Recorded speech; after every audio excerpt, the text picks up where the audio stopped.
네, 상주시는 1년 전 탄핵 국면 속 치러진 국회의원 재보궐에서도 자유한국당 후보에게 압승을 안겨준 선거구였죠. 당시 흔들림 없는 민심을 확인해서일까요? 예비 후보 대부분이 자유한국당을 걸고 나왔고 타 정당 후보는 한 명에 불과해 정당 정치 실종마저 우려되고 있습니다. 보도에 엄지원 기자입니다. 예비 후보자들이 총출동한 상주시의 어느 행사장.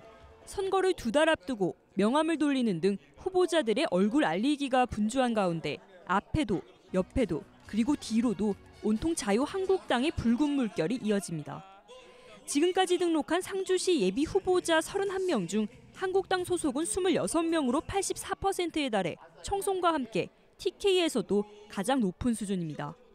시장 선거 후보자는 7명 모두가 도의원 후보는 무소속 후보 1명을 제외하곤 전부 한국당이 차지했습니다.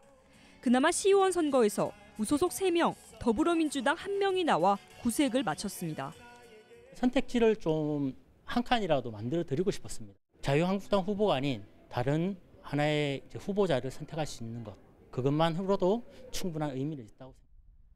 상주시 선거구의 한국당 일색은 만 65세 이상 인구가 28%를 넘는 등 고령화와 보수화가 심화된 지역의 정치 풍토상 일면 자연스럽지만 지난해 재보궐선거가 결정적이었습니다. 미니 대선격이었던 국회의원 재보궐에서 박 전 대통령의 정무수석 출신인 김재원 의원이 책임론을 딛고 득표율 47.5%로 승리하는 등 한국당에 대한 한결같은 지지를 보여준 겁니다. 당시 김 의원 공천을 두고 시대착오적이라며 한국당을 탈당했던 시의원 8명은 지난달 슬그머니 복당에 선거전에 나섰습니다. 일당 독식 구조에 대한 우려가 나오는 이유입니다. 진보, 여야 이런 걸 떠나서 정치적 다양성이 없는 오히려 북한의 공산당하고 같은 오직 한 정당에 대한 이런 끊임없는 내정 공세, 이게 지역 발전에 전혀 도움이 되지 않는다는 겁니다. MBC 뉴스 엄지원입니다.